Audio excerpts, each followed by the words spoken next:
जिसके छत के ऊपर से।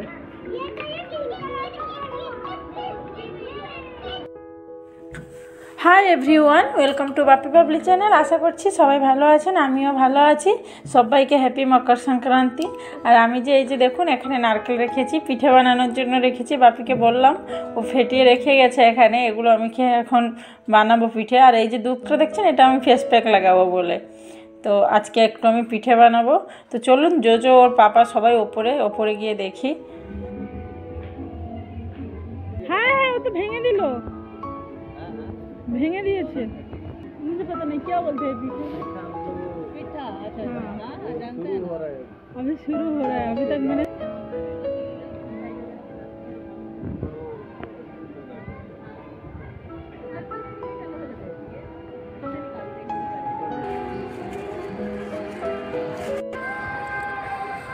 এই যে ওপরে দেখুন কতগুলো গুড়ি, অনেক গুড়ি, আরও দেখা যাচ্ছে না।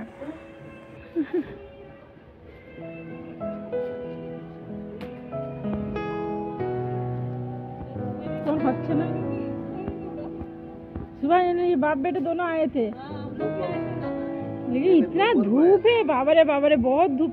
जिसके छत के ऊपर से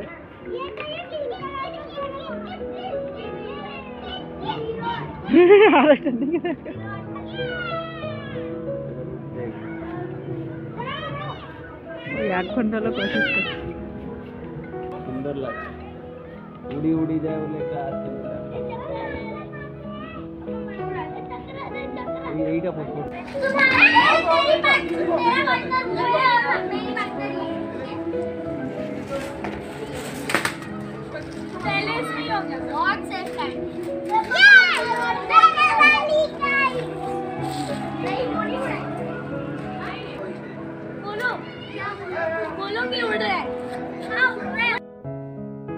ওরা সবাই ওপরে আছে আর আমি নিচেই চলে এসেছি। আর আমাকে তো পিঠে বানাতে হবে, তাড়াতাড়ি একটু বানাতে হবে, টাইমও লেটও অনেক হয়ে গেছে জানেন তো। ওপরে ছাদের কি যখন গেছি, আসে দেখার সময় গিয়ে 6টা পার হয়ে গেছে। তো সেই জন্য করে তাড়াতাড়ি নারকেলগুলো করে নিয়েছি, নিয়ে এবার পিঠেটা বানাবো। পিঠেটা বানাতে না সময় লাগে, 1-2 জন হলে একটু ভালো লাগে, তাড়াতাড়ি হয়ে যায়। আর একা একা তো একটু করে নিতে একটু টাইম লাগে। আর সেই জন্য করে এখন একটু আমি নারকেলটাকে আগে ছাই মেরে নেব। নারকেলটাকে একটা উপায় বানাবো, কাঁকড়া বলে একটা উড়িষ্যার ডিশ আছে পিঠেটা, তো ওইটা বানাবো। ওটা খুবই সুন্দর খেতে, খুবই সুন্দর। আর বানাবো একটু দুধ পুলি। ওই পিঠেটা না খুবই ভালো লাগে। আমি যখন হোস্টেলে থাকতাম তখন বান্ধবী ওরা যখন বাড়ির থেকে ওই পিঠেটা নিয়ে আসতো, খুবই ভালো লাগতো খেতে জানেন তো। যখন ওরা নিয়ে আসে আমি খাই, মানে একটা খেয়ে আমি যে থেমে যেতাম তারে, আমি ওদের কাছ থেকে আবার চেয়েও খেতাম। মানে এতটাই ভালো লাগতো, আমাকে খুবই ভালো লাগতো। আমি ভাবতাম ওরা বানায় কী করে। তো এখন অবশ্য আমি নিজে আবার বানাই, কোনো কিচ্ছু না, খুবই সুবিধে। আপনারা দেখুন আমি যে এখানে বানাচ্ছি, পুরো সুবিধে, কোনো অসুবিধে নেই ওতে বানানো। আমি একটা বানাবো যে সুজি দিয়ে এক বানাবো একেবারে, তাতে দুধ পুলিও বানাবো, আর তাতে ওই উড়িষ্যার যে ওই ডিশটা ওটাও বানাবো। তো এখানে প্রথমে আমি একটু জলটা গরম করে নিচ্ছি সুজিটা দেবো বলে। আমি কিন্তু কোনো দিন পিঠে বাড়িতে বানাইনি, বাড়িতে মানে আমার বাপের বাড়িতে কোনো দিন বানাইনি। শ্বশুরবাড়ি আসার পরেও সেখান থেকে আমি বানাই। আর প্রথম বানানো হয়েছিল এখানে কলকাতা আসার পরে, যখন নূতন বছর যখন বিয়ের পরে তখন বানানো হয়েছিল। বাপি যখন জানলাম যে বাপি পিঠে খেতে প্রচুর ভালোবাসে, তখনই আমি বানাতে শুরু করলাম। আর তখন থেকেই আমি পিঠে বানাই, প্রতি বছর যে এই মকর সংক্রান্তিতে আমি পিঠে বানাই। আর এখন একটু জোজো হয়ে গেছে, ও খাওয়ার জন্য একটু পছন্দ করে, সেই জন্য। আর এই মধ্যিখানে এখানে জোজো দেখুন এসে, মামা একটু নারকেল খাবো, সেই জন্য ওকে আবার একটু বাটিতে উঠিয়ে দিয়ে দিচ্ছি। তো সেইখান থেকে আমি পিঠে বানাই। আর বাপের বাড়িতে আমি কোনো দিন বানাইনি। আর মা বলে তুই কি জানিস, তুই কি পারিস? কারণ আমার মা বিশ্বাস করতে পারে না যে আমি রান্না বান্না কিছু করতে পারি কি পিঠে কিছু বানাতে পারি। মা এখনও আমাকে বলে তুই কি কাজবাজ করিস বাড়িতে নাকি। আর বাড়িতে গেলে তো আমি মা বানালে আমিও বানাই না, আমি বসে থাকি। যখন মা বানায়, মামি বানায়, তো ওনারা সবাই বানায়, তো বসে থাকে। আর আপনারা তো জানেন যে কি বলবো, বাপের বাড়ি গেলে যেন গায়ে যেন একটা আলিশি লেগে যায়। আর আমার মা যদি এই ভিডিওটা দেখতে থাকবে না, ও ওইখান থেকে বসে বসে আমাকে বকা দিতে থাকবে, বলবে সেই তোরই গায়ে আলিশি লাগে। আমি বাড়ি গেলে মার কাছে সবসময় বকা শুনতে হয়, ওই খাওয়াই স্নান এইসবের জন্য। কিন্তু এখানে থাকলে আমার বাবা টাইমে আমি কাজ সেরে দিই, খালি বাড়ি গেলে একটু বেটাইম হয়ে যায় আমার কাজের। আমার মা আজও অবধি জানে না যে আমি রান্না করতে ভালো মতো পারি কি না, আমার মা জানে না ঠিক করে। আমাকে তো বলে, তো সেই জন্য আমি বুঝেছি যে আমার মা ঠিক মতো জানে না।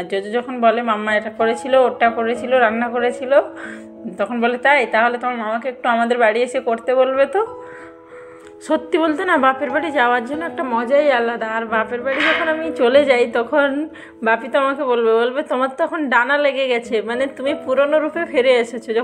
যখন ওনাদের বাড়ির থেকে অষ্টমঙ্গলাতে বাড়িতে গেছি, আর বিয়ের পরে তো ওনাদের বাড়িতে এসে তো একটু চুপচাপ থাকি, ও মনে করো আমি খুব বেশি কথা বলি না। যখন অষ্টমঙ্গলাতে বাড়িতে গেছি তখন আমি বাড়িতে পুরো কথা বলছি। যখন কথা বলছি বাপি খালি আমার মুখের দিকে চেয়ে আছে। আমি কি করেছি, গাড়ির থেকে নেমে আমি আর আস্তে করে হেঁটে যাইনি, মানে মা বাবা সবাই যে এসেছে আমি দেখে পুরো দৌড়িয়েছি আর পুরো হাই স্পিড কথা বলা আরম্ভ করে দিয়েছি। তখন বাপি দেখে পুরো অবাক হয়ে গেছেন। আমাকে আজ অবধি বলে কি বাবারে বাবা, তোমাকে তো আমি সেদিন যে তোমার রূপটা দেখে মানে আজও আমি ভুলতে পারিনি। তুমি ওই অত কথা বলতে পারো বলে আমি বুঝতে পারিনি। আমি ভাবি বোধহয় তুমি একটু আস্তে আস্তে কথা বলো, নরম নরম করে কথা বলো। আমি যেমন, বাপি কিন্তু তার সম্পূর্ণ উল্টোটাই। উনি খুবই আস্তে আস্তে কথা বলেন, আমি খুবই জোরে জোরে কথা বলি।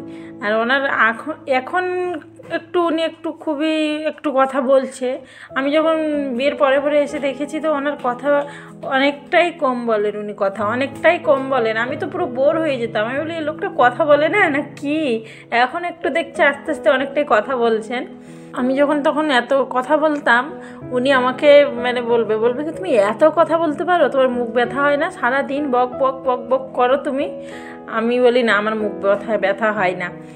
সত্যি, কিন্তু আমি খুবই বক বক করি। আমার কথা না বললে ভালো লাগে না। আর আমি কথা না বলে যে চুপচাপ থাকতে হবে, মানে পুরো শান্তশিষ্টভাবে থাকতে পারবো না, যে আমি সারাদিনে যাই হলেও আমি কথা বলবো। আর এই যে আপনাদের সাথে গল্প করতে করতে দেখুন আমার পিঠেও পুরো সম্পূর্ণ মাত্রায় তৈরি হয়ে গেছে। একটু শেষে এলাচ দিয়ে দিলাম। এটাকে কি বলে? হ্যাঁ, এলাচই বলে, আমি ঠিক মতো জানি না। তো পুরো রেডি হয়ে গেছে আমার পিঠে। এই যে দেখুন পুরো রেডি। এইটা হলো ওড়িশার যে পিঠেটা, এই কাঁকড়া পিঠে এটা, আর এই দুধ পুলি। তো আশা করছি আপনাদের সবার ভিডিওটি ভালো লেগে থাকবে। ভিডিওটি ভালো লেগে থাকলে ভিডিওটিকে লাইক করে দেবেন, শেয়ার করে দেবেন, আর চ্যানেলটিকে সাবস্ক্রাইব করে দেবেন। তো আপনাদের সাথে দেখা হচ্ছে নতুন ভিডিওতে। সবাই ভালো থাকুন, সুস্থ থাকুন, টাটা।